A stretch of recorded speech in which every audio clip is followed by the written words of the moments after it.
Shrimp 65 ముందుగా రొయ్యలు శుభ్రం చేసుకొని ఒక బౌల్లో వేసుకోవాలి. కొంచెం మిరియాల పౌడర్, కొంచెం ఉప్పు, కొంచెం పసుపు, కొంచెం నిమ్మకాయ రసం, కొన్ని గ్రీన్ చిల్లీస్, కొన్ని curry leaves,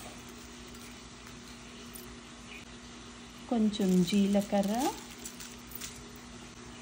1 spoon corn starch,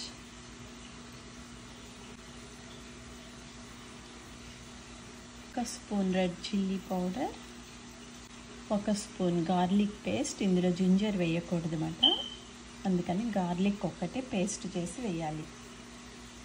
1 కోడిగుడ్డు, 1 స్పూను సోయా సాస్. 1 స్పూన్ అంటే 1 స్పూన్ వేయండి సోయా సాస్. ఇదంతా శుభ్రంగా కలిపేసుకోవాలి. ఇప్పుడు ష్రింప్ 65 చేయడానికి నేను ఒక ప్యాన్ తీసుకున్నా, దాంట్లో నూనె వేస్తున్నాను. చూడండి, ఈ రొయ్యలు వేపుడు డీప్ ఫ్రైలోనే చేయాలి, ఆయిల్ ఎక్కువనే వేసుకోవాలి. ఇందాక నేను మ్యారినేట్ చేసుకున్న ష్రింప్ 65 ఇప్పుడు వేస్తున్నాను. చూడండి, నూనె వేడెక్కింది.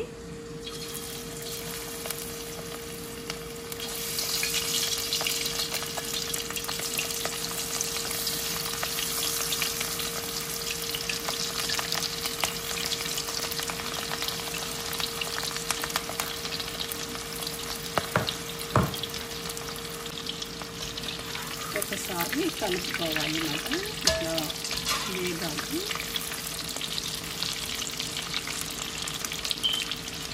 ఒకసారి కలపాలి.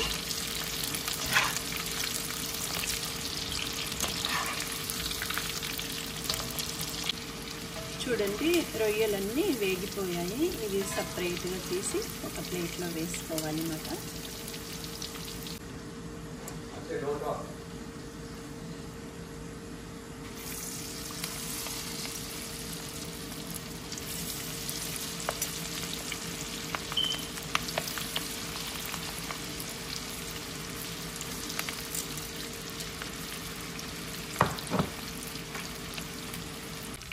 చూడండి, రొయ్యలు ఇట్లా వేపేసుకోవాలి అన్నమాట. రొయ్యలు వేపడం అయిపోయింది. రొయ్యలు 65 రెడీ. చూడండి, వేపినవన్నీ ఒక ప్లేట్లో వేసేసాను. రొయ్యల 65 రెడీ అయిపోయింది. ఇవి ఆనియన్స్ పెట్టుకొని తింటే చాలా బాగుంటాయి అన్నమాట. అట్లానే వేపిన పచ్చిమిరపకాయలు,